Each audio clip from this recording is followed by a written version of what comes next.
Hello friends, welcome back to say what anime. दोनों Eugene और Juliet वहाँ आ चुके हैं जहाँ सारे खानदानी ट्रेजर संभाल कर रखे हुए हैं। यूजीन ऐसा पहला इंसान है वहाँ जो फैमिली का हेड ना होने के बावजूद वहाँ पर आया है। यहाँ पर पहले से लाइन हार्ट सीनियर्स मौजूद हैं जो डायरेक्ट ब्रांच यानी जायज़ बच्चों की लाइन और इनडायरेक्ट ब्रांच यानी नाजायज़ बच्चों की लाइन से हैं। यहाँ ट्रेजर रूम में पिछले 100 सालों से जमा किए हुए कीमती चीज़ें रखी हुई हैं।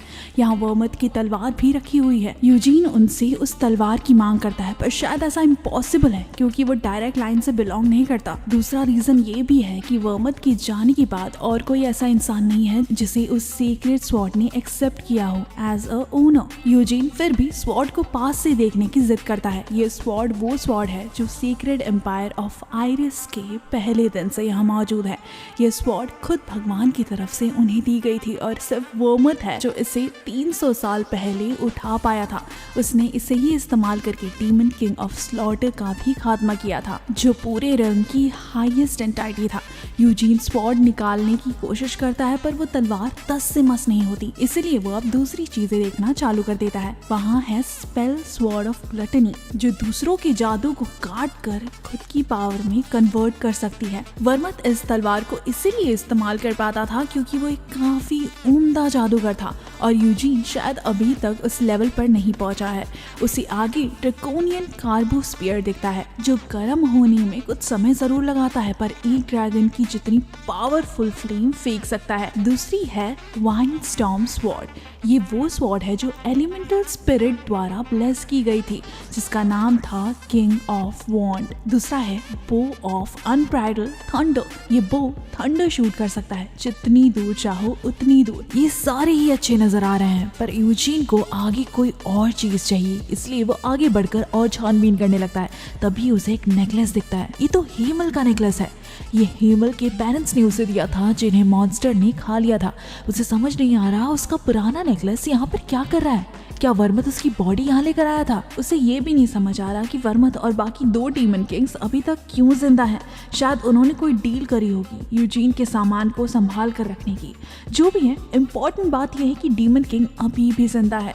यूजीन अपना नेकलेस वहां से ले जाने का डिसाइड करता है। वो नहीं चाहता कि हेमल की चीजें उस वॉल्ट में रहें। गिलियड शॉक रह चुका है यूजीन की चॉइस से क्योंकि उस क्रिस्टल में कोई शक्तियां नहीं है, ना ही उसकी कोई स्पेशलिटी है। वो लोबेरियन से एनालाइज करने बोलता है कि इस क्रिस्टल में कोई स्पेल है या नहीं। ये क्रिस्टल वहाँ वॉल्ट में रजिस्टर नहीं है तो वो लाइन हार्ट्स की प्रॉपर्टी भी नहीं है, इसीलिए गिलियड उसे कुछ और पिक करने बोलता है। यूजीन आगे बढ़कर विंथ स्वॉर्ड उठा लेता है।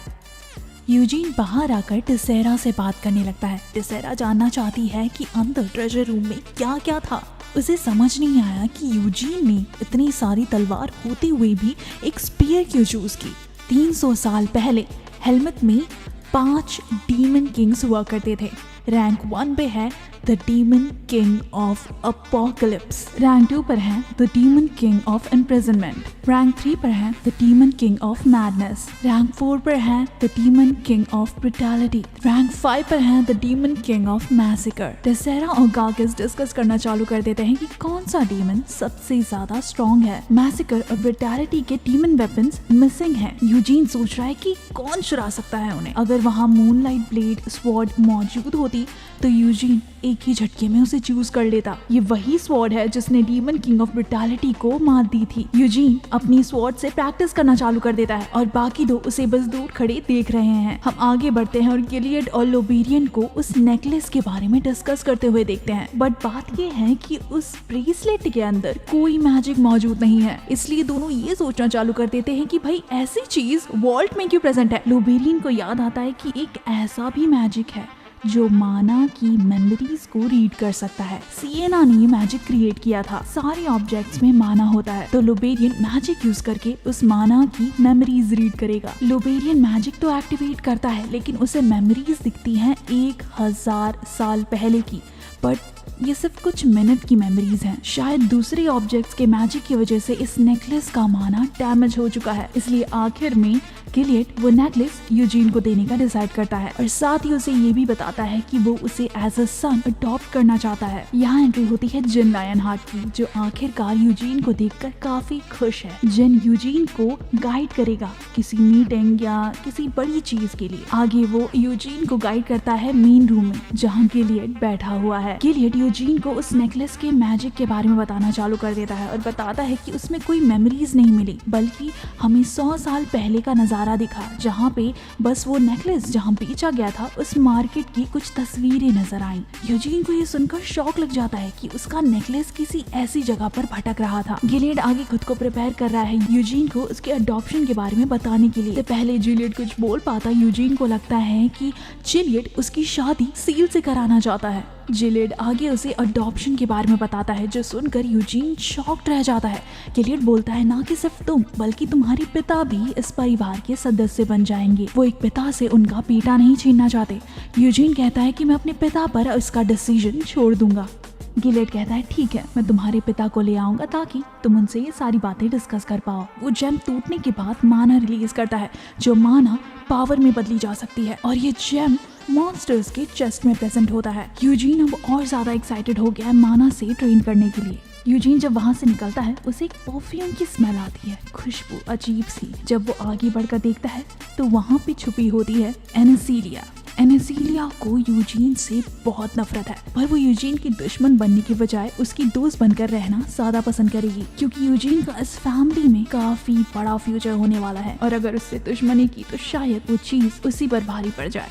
वो यूजीन से पूछती है कि तुमने गिलियड से किस बारे में बात की। यूजीन कहता है, मैं नहीं बता सकता, वो प्राइवेट चीज थी। ये सुनते ही एनेसीलिया बेवकूफों की तरह बिहेव करने लगती है ताकि यूजीन को शक ना हो। यूजीन ये देखकर वहाँ से चला जाता है।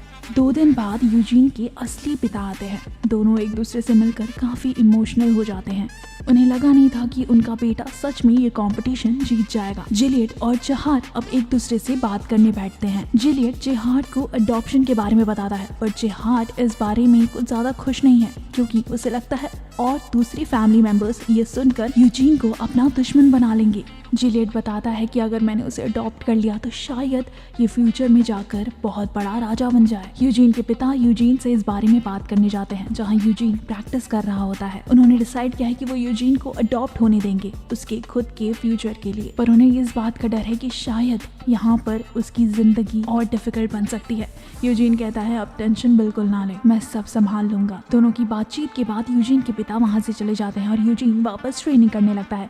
यूजीन को इस फैमिली का राजा बनने में कोई इंटरेस्ट नहीं है, और बाकी दोनों पत्नियां इस चीज को होने भी नहीं देंगी। उसका मानना है कि इस लड़ाई को खत्म करने के लिए या तो इसे इग्नोर कर दिया जाए या तो इसे डायरेक्ट अटैक कर दिया जाए। पूरी फैमिली शाम को डिनर सेरेमनी में मौजूद है। सायन की मां सायन से कहती है, रेडी हो जाओ, आज से तुम्हारी कंपैरिजन हमेशा यूजीन के साथ की जाएगी। पर उसे ज्यादा तकलीफ लेने की जरूरत नहीं है, क्योंकि सायन उसका खुद का बेटा है और डायरेक्ट लाइन से आता है। वो सायन को यूजीन से दोस्ती करने बोलती है। दूसरी जगह सील ने यूजीन को परेशान कर रखा है। दूसरी जगह आयोड लायनहार्ट लोबेरियन के साथ अपना माना प्रैक्टिस करने निकल जाता है।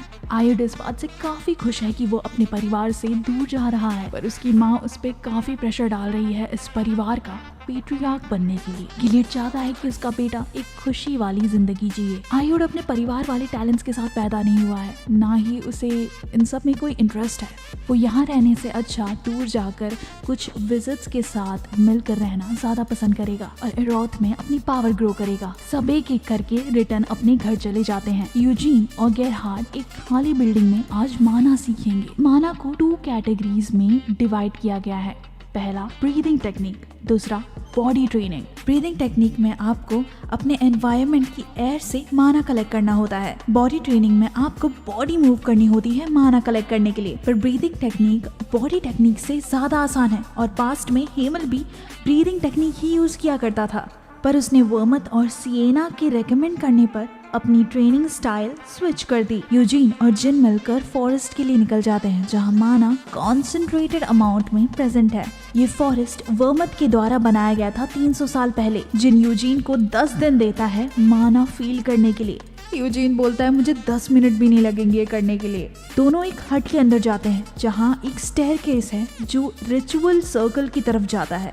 वहाँ पे रूल है कि जो ब्रांच फैमिली के सदस्य हैं वो माना नहीं सीख सकते, उसकी जगह उन्हें रेड फ्लेम रिचुअल सीखनी पड़ती है, जो माना के कंपैरिजन में काफी बेकार टेक्निक है। जो व्हाइट फ्लेम रिचुअल है वो सिर्फ मेन ब्रांच फैमिली के लिए है। यूजीन को इसके बारे में ज्यादा कुछ तो नहीं पता, पर उसने ये एनर्जी वर्मथ के अराउंड देखी थी। माना की काफी मोटी लेयर वर्मथ के शरीर को घेरे हुए थी जो एक व्हाइट फ्लेम की तरह नजर आती थी, जिसकी वजह से वर्मथ एक लायन की तरह नजर आता था। यूजीन जैसे ही कंसंट्रेट करना चालू करता है वैसे ही उसे माना भी फील होना चालू हो जाता है। जिनको विश्वास ही नहीं हो रहा कि यूजीन ने सिर्फ इतनी सी देर में माना फील करना चालू कर दिया। जिन अपने मैजिक से एक ऑरा क्रिएट करता है और यूजीन वो ऑरा फील करके तुरंत ही बता देता है कि जिन कौन सी पोजीशन पर खड़ा है। जिन ये देखकर काफी सरप्राइज हो जाता है। अब दोनों बैठकर एक दूसरे के साथ मेडिटेट कर रहे हैं ताकि माना पूरी बॉडी में इक्वली डिस्ट्रीब्यूट कर पाए। यूजीन ये भी चीज काफी आसानी से कर लेता है। यूजीन का कोर काफी बड़ा है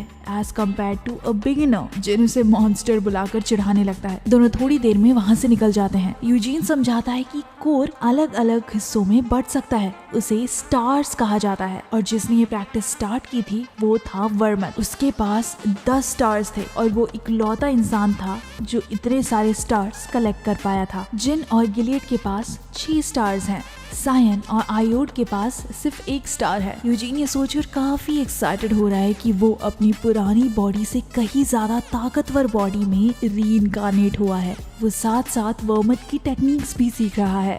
दोनों अब कासल वापस आ चुके हैं और यूजीन कुछ नया ट्राई करना चाहता है।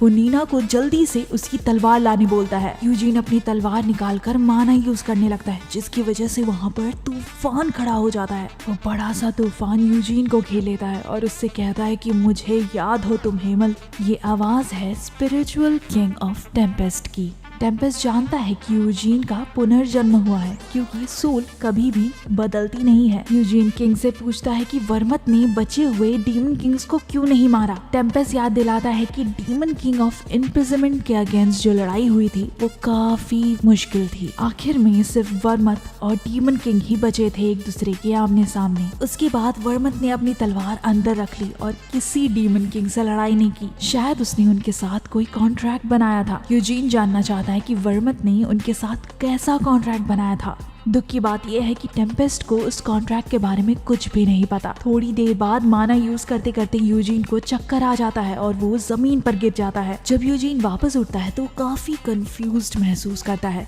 उसे समझ नहीं आ रहा कि क्या उसका पुनर्जन्म हुआ है या किसी ने उसकी मेमोरीज के साथ खिलवाड़ किया है और हेमल के साथ बदल दी है। पर जैसा कि टेम्पेस्ट ने कहा, यूजीन ही हेमल का पुनर्जन्म है। थोड़ी देर में जिन और गिलियड वहाँ पर आ जाते हैं यूजीन से मिलने। उन्हें विश्वास नहीं हो रहा कि यूजीन ने एलिमेंटल किंग को कैसे समन किया।